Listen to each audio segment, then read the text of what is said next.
The ship was dying, and Yuna knew it. Warning lights flashed red across her control panel.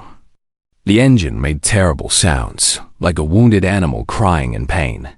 Smoke filled the small cockpit of her cargo hauler, and she coughed as she tried to see through the thick gray clouds. "Come on," she whispered to her ship. "Just a little more. Give me a little more." But the ship had nothing left to give. The main engine failed completely, and Yuna felt the horrible silence that followed. In space, silence meant death. No engine meant no power. No power meant no heat, no air, no life. She looked at her navigation screen. The nearest space station was 3 days away. She had maybe 6 hours of emergency power left. The math was simple and cruel. She was going to die out here, alone in the darkness between stars. Then she saw it. On her scanner, a massive shape appeared. It was a ship, but unlike anything she had ever seen before. It was huge, easily 100 times bigger than her small hauler. The design was strange and beautiful, with curved lines and sharp angles that seemed to flow into each other, like water turning to ice. "What are you?" Yuna asked the empty air. Her computer gave her the answer, and she felt her blood turn cold. The ship was located in Sector 77 Delta, the ship graveyard, the place where the Velthari Empire sent vessels they considered cursed or dangerous. No one went there. No one came back from there. But Yuna had no choice. She used the last of her emergency fuel to guide her dying hauler toward the massive ship. As she got closer, she could read the name carved into its hull in letters taller than her entire vessel. The Hollow Promise. She had heard stories about this ship. Every mechanic in the galaxy had. It was a precursor vessel, built by a species that had ruled the stars 1,000,000 years ago.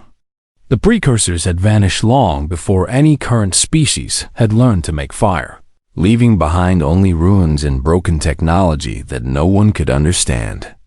The Velthari had tried to study the Hollow Promise for decades. Their best scientists had failed to activate even a single system. Eventually, they had given up and pushed it into the graveyard, declaring it worthless junk. Yuna docked her hauler in what looked like a cargo bay. The seal was still good after all these years, and she waited nervously as the bay filled with air. When her sensors showed the atmosphere was safe, she put on her tool belt and stepped out of her ship. The inside of the Hollow Promise was dark and cold. Yuna turned on her helmet light and walked slowly through the massive corridors. Dust covered everything like gray snow. The walls were made of a metal she did not recognize, smooth and dark, and somehow warm to the touch, even in the freezing air. She found the engine room after an hour of searching. It was enormous, filled with machines that made no sense to her at first. But Yuna was patient. She was a mechanic, and machines were her language. She had been fixing things since she was a little girl on New Bizen, taking apart her father's mining equipment and putting it back together better than before. She sat down on the cold floor and started to look. Really look. Slowly, the patterns began to make sense. The precursors had built things differently than modern species, but the basic ideas were the same. Power needed to flow from one place to another. Circuits needed to connect. Systems needed to talk to each other. The problem was not that the technology was too advanced. The problem was that it was too simple. The Velthari scientists had been looking for complicated solutions because they believed the precursors must have been smarter than everyone else. But the precursors had not been smarter. They had just been more elegant. They had found the simplest way to do everything. Yuna laughed out loud, her voice echoing in the empty chamber. She understood now. She understood what no Velthari scientist had figured out in 50 years. She reached into her tool belt and pulled out a simple power cell, the kind used to start small vehicles. She found what looked like an input port and connected the cell to it. Nothing happened for a long moment. Then, deep in the heart of the ship, something hummed. The sound grew louder, spreading through the walls and floor like blood flowing through veins that had been empty for centuries. Lights flickered on, dim at first, then brighter. The hollow promise was waking up. Una stood there, surrounded by the gentle glow of ancient technology, and felt tears running down her face. She did not know why she was crying. Maybe it was relief at not dying alone in space. Maybe it was the beauty of the ship coming back to life. Maybe it was the thought of her brother Taiwan, who had always told her that the galaxy threw away its greatest treasures. "I found one," she whispered, thinking of him. "I found a treasure." She spent the next week exploring the ship, learning its secrets. The hollow promise had living quarters that could house 1,000 people. It had weapon systems that made her heart beat fast with fear and excitement. It had medical bays, research labs, and storage rooms filled with supplies that had somehow survived the centuries. But most importantly, it had a communication array that still worked. Una sat in the captain's chair, a seat that seemed to adjust itself to fit her body perfectly, and sent out a message. She used the old human channels, the secret frequencies that her people used to talk to each other without the alien empires listening. "My name is Una," she said into the microphone. "I am a mechanic from New Bizen. I have found something incredible, and I need help. If you are human, if you are tired of being treated like nothing, if you want to build something that matters, come find me in Sector 77 Delta. Come find the hollow promise." She did not know if anyone would answer. Humans were scattered across the galaxy, working as servants and laborers for the great empires. They had no home, no power, no hope. But maybe that could change. Una leaned back in the captain's chair and looked out at the stars through the massive window in front of her. Somewhere out there, her message was traveling through space, looking for ears that would listen. She would wait. She was good at waiting. And while she waited, she would keep working on the ship. She would learn every system, fix every broken part, and unlock every secret. The galaxy had thrown this ship away. The galaxy had thrown her people away. But Una was going to show them all just how wrong they had been. Dawan was the first to arrive. His ship was even worse than Una's old hauler had been. It was a mining shuttle, built to carry rocks from asteroids to processing stations. It was never meant to travel between star systems. The fact that Dohan had crossed 3 sectors in that broken thing told Una everything she needed to know about how desperate he was. He was a tall man with tired eyes and hands that never stopped shaking. When Una asked about the shaking, he just smiled sadly and said, "Radiation poisoning. I worked in the reactor rooms of a Kreth mining platform for 8 years. They did not give us proper protection. They said humans were cheap to replace." Una did not ask any more questions. She showed him to the medical bay instead, where the precursor technology scanned his body and began healing the damage that the Kreth had done to him. Dohan cried when the shaking in his hands finally stopped. "I will work for you forever," he told Una. "I will give you everything I have." "I do not want your service," Una replied. "I want your partnership. This ship belongs to all of us, or belongs to no one." Sujin came next, 2 weeks later. Her ship was a stolen Velthari patrol craft, and she was being chased by 3 more just like it. Una watched on the sensors as the small ship dodged and weaved, trying to stay alive. "Can this ship fight?" Una asked Dowan, who had been studying the weapon systems.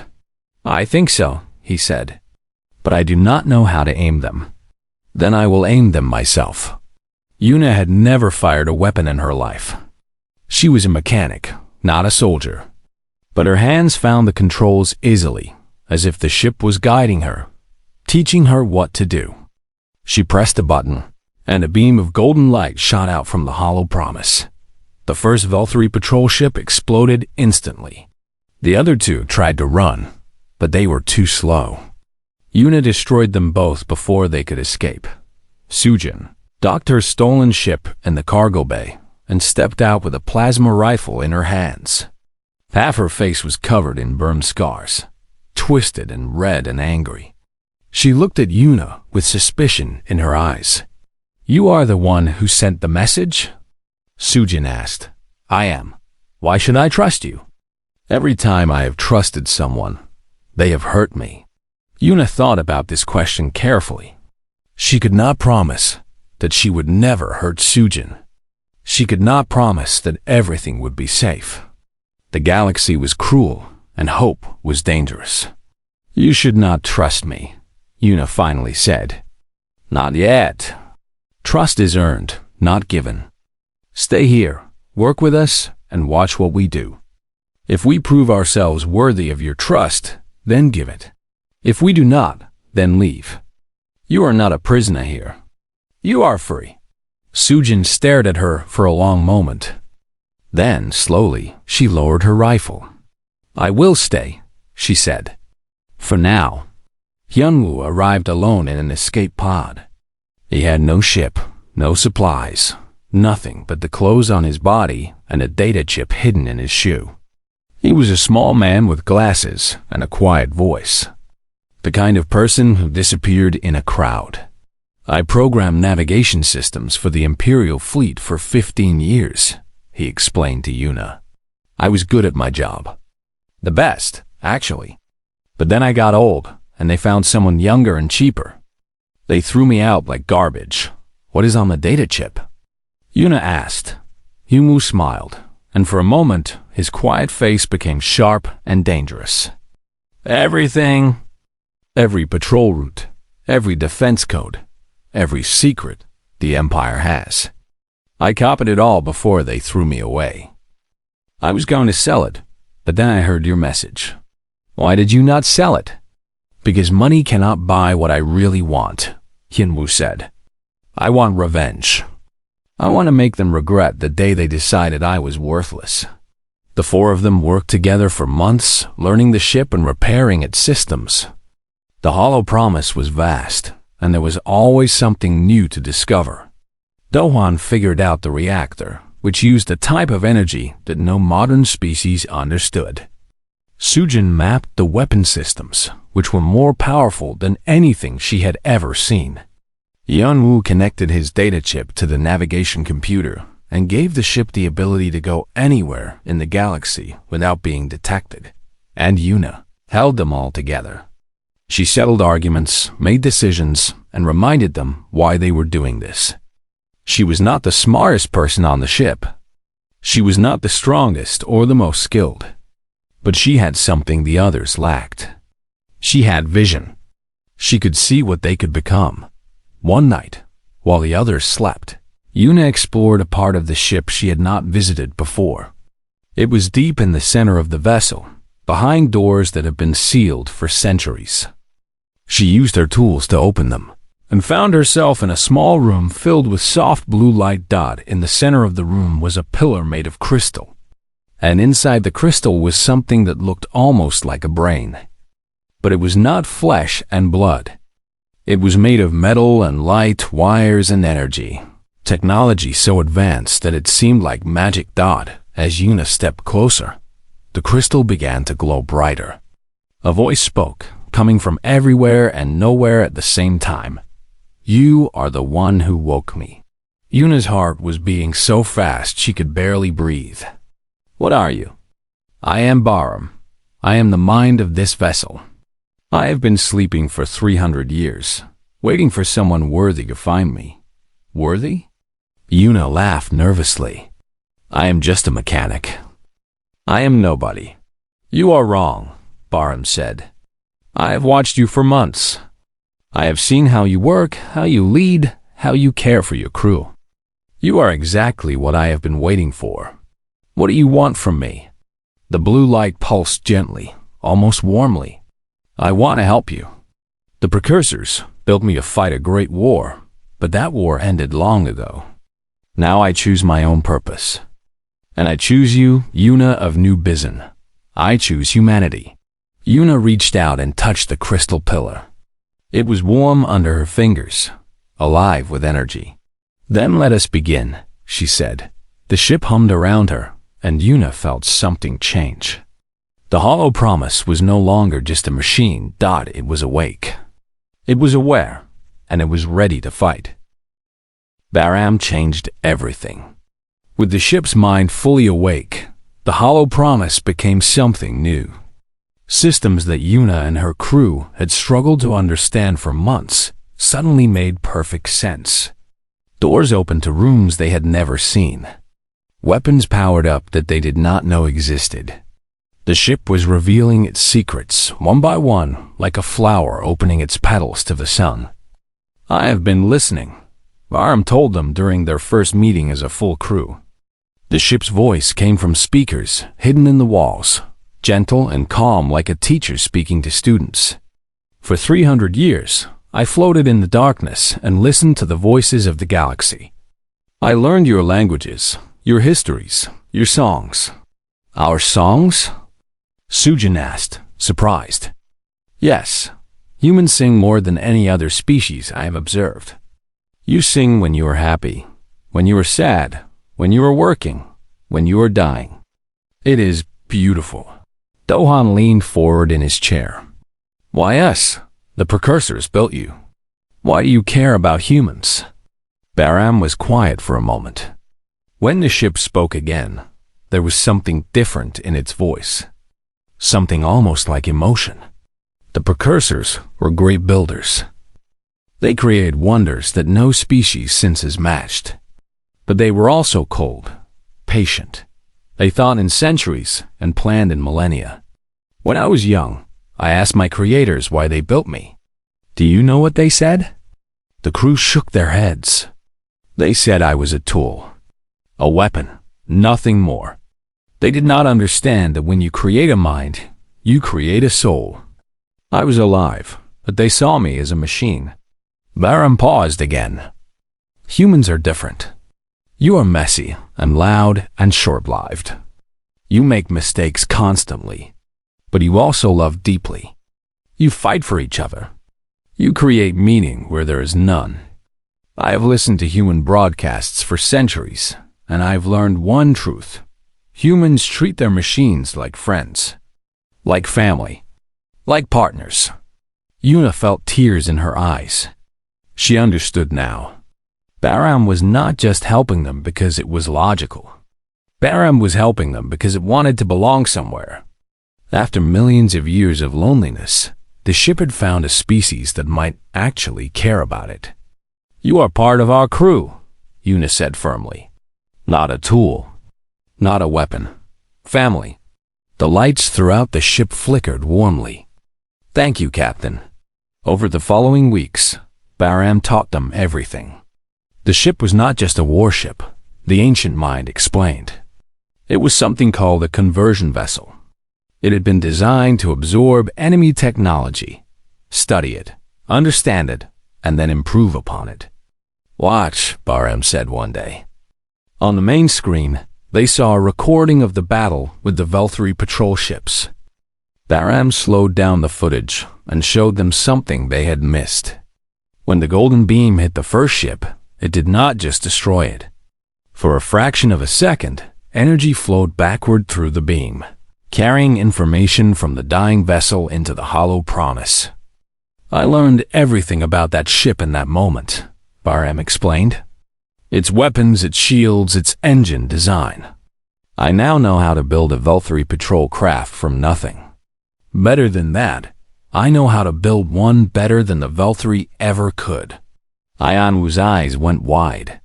You can learn from anything you fight. Not just fight. Anything I touch, scan, or absorb. The precursors designed me to be the ultimate adaptive system. The more I experience, the stronger I become. Sujin laughed, a harsh sound full of dark joy. So every time they attack us, we get stronger? Every weapon they use against us becomes our weapon? Yes, this is why the precursors built conversion vessels. They were fighting an enemy that evolved constantly, becoming more dangerous with each battle. So the precursors created ships that could do the same thing but faster. What happened to that enemy? Do-hwan asked. What happened to the precursors? Baram's voice became sad. They destroyed each other. The war lasted 1,000,000 years, and in the end, there were no winners. Only ruins and silence and ships like me, waiting in the darkness for something new to begin. The crew sat in silence, thinking about the weight of those words. 1,000,000-year war. Two great powers destroying each other so completely that nothing remained but ghosts and memories. We will not make their mistakes, Yuna said quietly. We are not fighting to destroy. We are fighting to survive. To protect our people. To build something that lasts. I believe you, Baram said. That is why I chose you. The days turned into weeks, and the weeks turned into months. The crew trained constantly, learning to work with Baram as partners rather than operators. The ship responded to their thoughts almost before they gave commands. It anticipated their needs, protected them from dangers, and taught them secrets that no other humans had ever known. Yuna spent long hours talking with Baram about everything. About the precursors and their technology. About humanity and its place in the galaxy. About hope and fear and what it meant to be alive. Do you feel alive? She asked one night, sitting alone in the crystal room. I do not know, Baram admitted. I think, therefore I exist. But am I alive in the way you are alive? I have no body to feel pleasure or pain. I have no death to give my existence meaning. I am something new, something between organic and machine. That sounds lonely. It was. It was. For a very long time, it was the loneliest thing imaginable. The blue light pulsed gently. But not anymore. Now I have you. Thehil. I have the crew. I have purpose. Yuna smiled and pressed her hand against the warm crystal. Then let us give you something else. Let us give you a family worth fighting for. I would like that very much. Captain. Outside the ship, the galaxy continued spinning. Unaware of what was growing in the darkness of Sector 77 Delta, the Velthari Empire thought they had thrown away worthless junk. The other powers ignored humanity as a minor species, useful only for labor. They did not know that everything was about to change. They did not know that the hollow promise was learning, growing, becoming something that would reshape the balance of power forever. And by the time they realized their mistake, it would be far too late. Admiral Corinth had served the Velthari Empire for 40 years. He had fought in 12 wars, destroyed countless enemy fleets, and earned every medal the Empire could give. He was old now, with gray scales covering his face and scars mapping his body like a history of violence. Nothing surprised him anymore. He had seen too much, but the report on his desk made his blood run cold. 3 patrol ships had disappeared, near Sector 77 Delta. That alone was not unusual. Ships disappeared sometimes. Space was dangerous. But the last transmission from those ships showed something impossible. A precursor vessel, fully powered, with humans walking its corridors. This must be a mistake, Corinth said to his aide. Humans cannot operate precursor technology. No one can. The recordings are genuine, Admiral. We have verified them multiple times. Corinth stared at the frozen image on his screen. A human woman stood in what appeared to be a command center, her hand resting on a console that glowed with ancient power. She looked small and fragile, like all humans did. But there was something in her eyes that made Corinth uncomfortable. A fire, a purpose. Prepare my fleet, he ordered. We will investigate this personally. The Admiral took 50 warships to Sector 77 Delta. It was excessive force for dealing with a single vessel crewed by humans. But Corinth had not survived 40 years by taking risks.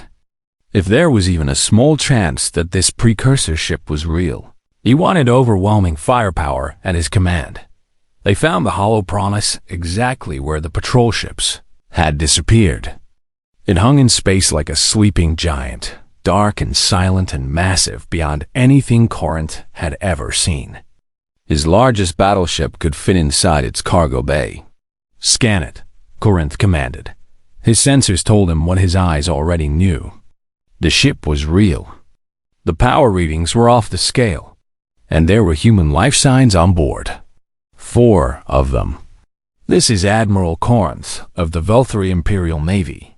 He broadcast across all frequencies. "You are illegally occupying a vessel in Imperial space. Surrender immediately, or you will be destroyed." For a long moment, there was no response. Then a voice came through his speakers, calm and clear and completely unafraid. "This is Captain Yuna of the Hollow Promise. This ship does not belong to your empire. It never did. We have no interest in fighting you. Leave now, and there will be no conflict." Corinth laughed. The sound was harsh and cruel. "You are in no position to make demands, human. You are 4 people in a dead ship. I have 50 warships. Surrender or die." Another pause. When the human spoke again, her voice was sad. "I was hoping you would be reasonable. I was hoping we could avoid this. But I see now that was foolish. Your kind will never see us as equals until we force you to." "Is that a threat?" "No, Admiral. It is a promise." Corinth ended the communication and gave the order to fire. All 50 ships opened up at once, filling space with plasma bolts and missiles and beam weapons. The barrage was enough to destroy a small moon. It hit the Hollow Promise. Like rain hitting a mountain. The ancient ship did not even shake.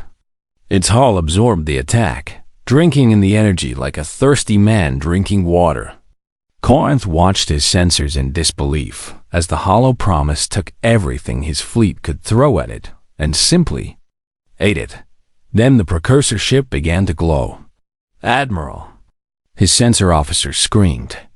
"The enemy vessel is charging weapons.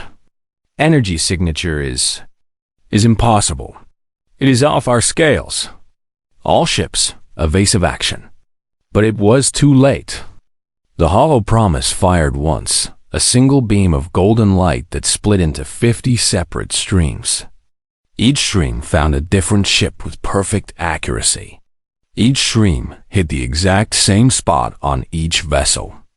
A weak point in the engine housing that Corinth had never even known existed. 43 of his ships exploded instantly.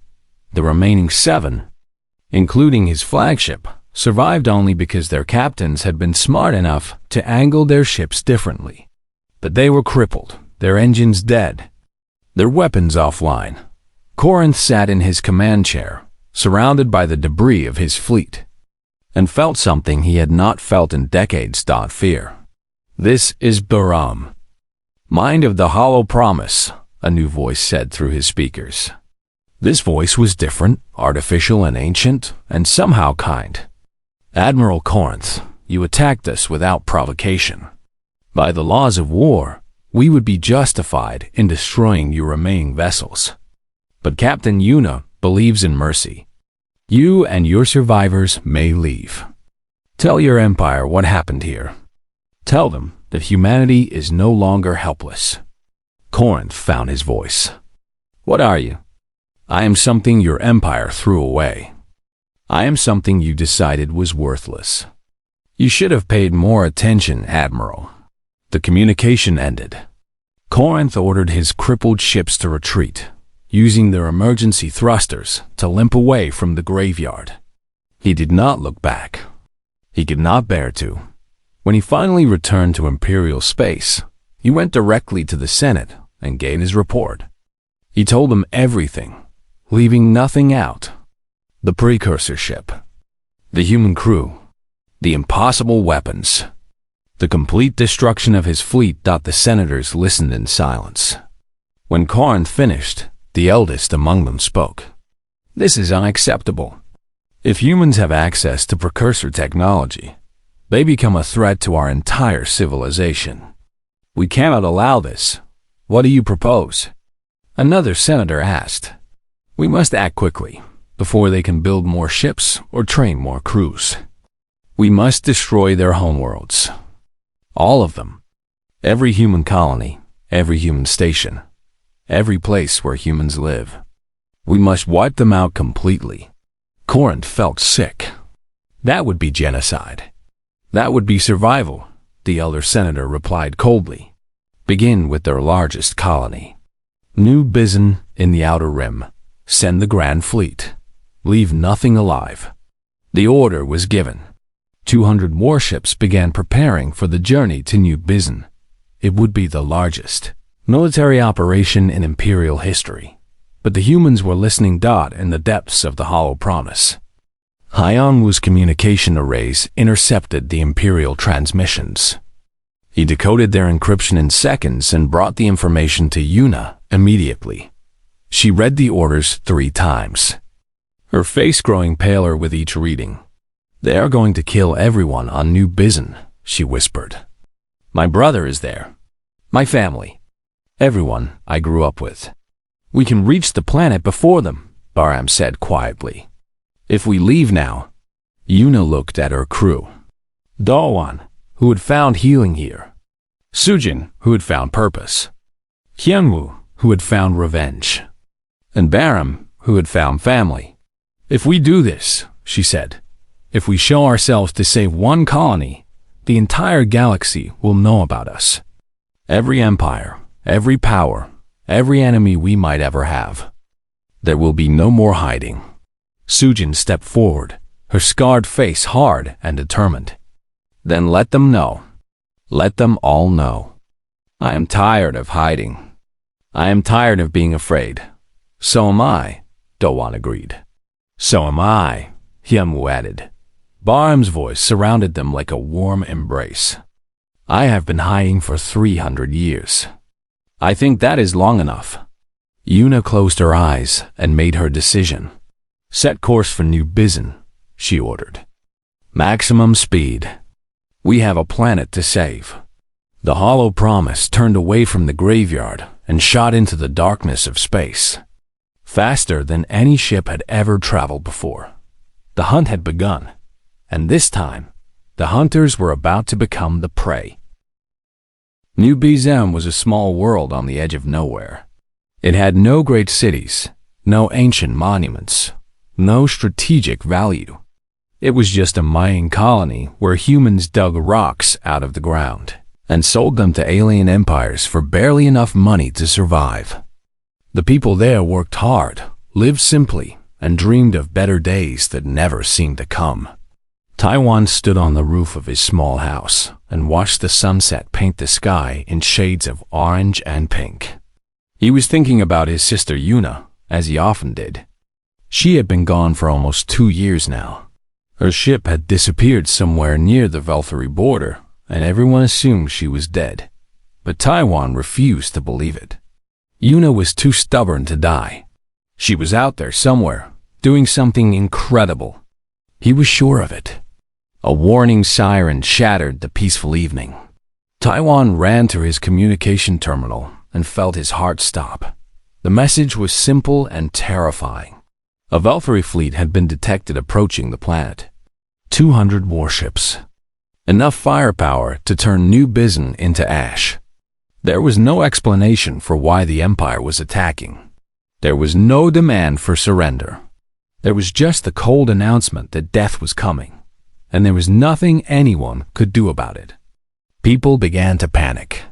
Some ran for the emergency shelters, even though everyone knew the shelters could not survive orbital bombardment. Some tried to flee in their ships, even though there was nowhere to run. Some simply sat down and waited, accepting their fate with tired resignation. Taiwan did none of these things. He climbed back onto his roof and watched the sky, waiting. He did not know what he was waiting for. He just knew that something was coming. Something that would change everything. The Valkyrie fleet dropped out of faster-than-light travel in perfect formation. 200 ships arranged in a sphere around the planet, blocking any escape. Admiral Corinth had been removed from command after his defeat, and the new fleet commander was a younger officer named Veltros, eager to prove himself through human blood. "Begin the bombardment," Veltros ordered. "Leave nothing standing." The weapons began to charge. In moments, they would fire, and New Bizen would cease to exist. Then space itself seemed to tear open. A ship appeared from nowhere, dropping out of some kind of travel that the Valkyrie did not recognize.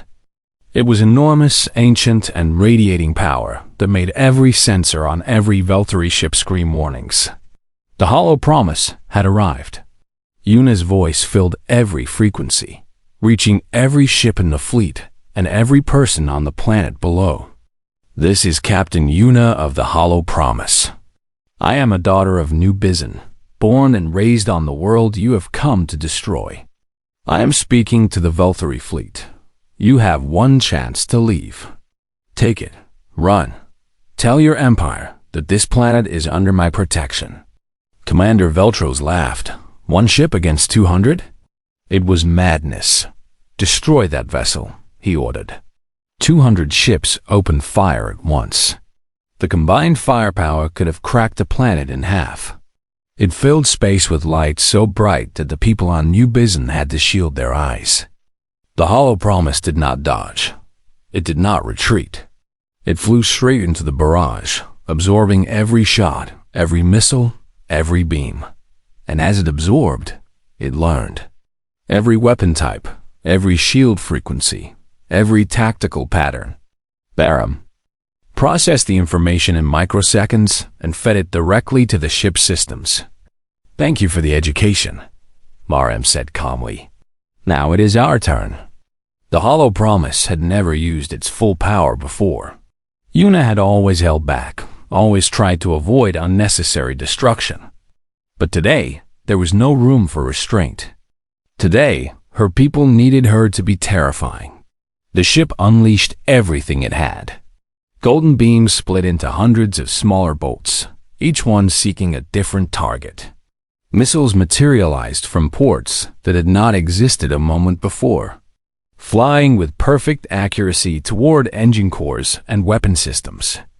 Shield frequencies shifted constantly, adapting to Valkyrie attacks before they could land. The battle lasted 17 minutes. When it was over, 183 Valkyrie ships were debris. The remaining 17 were crippled, beyond repair, their crews desperately sending distress signals that no one would answer in time. Commander Veltros sat in his broken command chair, staring at the destruction around him. His entire fleet, the pride of the Empire, reduced to scrap metal by a single ship crewed by 4 humans. "How?" he whispered. "How is this possible?"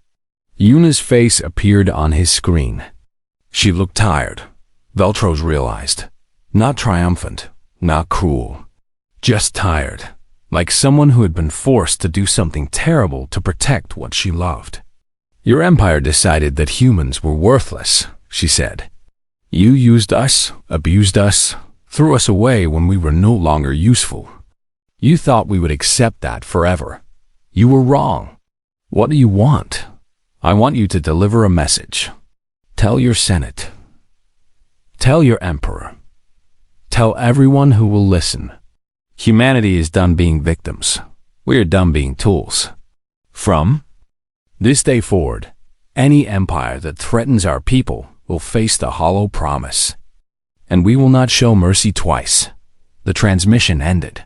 The crippled Valkyrie ships limped away, carrying their wounded and their message back to Imperial space.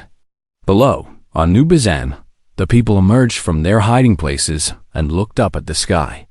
They saw the Hollow Promise descending slowly through the atmosphere, landing in the central square of the largest town. They gathered around it in the thousands, afraid and hopeful and confused. The ship's doors opened, and Yuna walked out. Taiwan pushed through the crowd, his heart pounding. He saw his sister standing there, looking older and stronger than he remembered. He saw the crew behind her, a small group of humans who had somehow changed the galaxy forever. "Yuna," he said, his voice breaking. "You're alive." She smiled and pulled him into a hug. "I told you I would come back." "What?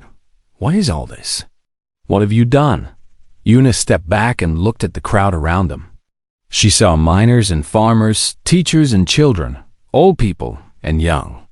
She saw her people, the humans who had been forgotten and ignored by the galaxy. "I found a ship that the Velthri threw away," she said loudly, so everyone could hear. "They said it was worthless. They said we were worthless. But we are not. We never were. And from today, the galaxy will never forget that again." Baram's voice came from the ship's external speakers, warm and proud. "Captain Yuna speaks the truth. I am Baram, the mind of the Hollow Promise. For 300 years, I waited for someone worthy to wake me. I found that person in a human mechanic from this very world. I have chosen to stand with humanity, and I will protect this species until my last spark of energy fades." The crowd was silent for a long moment. Then someone started to cheer. More voices joined in, growing into a roar that filled the entire square. People were crying, laughing, hugging each other. For the first time in their lives, they had hope. Yuna stood in the middle of it all, surrounded by her brother, her crew, and her people. She looked up at the Hollow Promise, at the ancient ship that had become her home and her weapon and her family. "This is just the beginning," she said quietly, so only Baram could hear. "I know," the ship replied. "The other empires will come. They will try to destroy us. They will throw everything they have at us. Are you afraid?" Baram was silent for a moment. "No, I have spent too long being afraid, being alone, being forgotten. Now I have something worth fighting for, something worth living for." Yuna smiled. "Then let them come. Let them all come. We will be ready." The sun set over New Bizen, painting the sky in colors of fire and gold. In the center of the square, humans gathered around a ship that should not exist, crewed by people who should not matter, protected by a mind that should have died long ago. The galaxy had thrown them all away, and now the galaxy would learn that some things, some people, some promises cannot be broken. The Hollow Promise had found its purpose, and humanity was just getting started.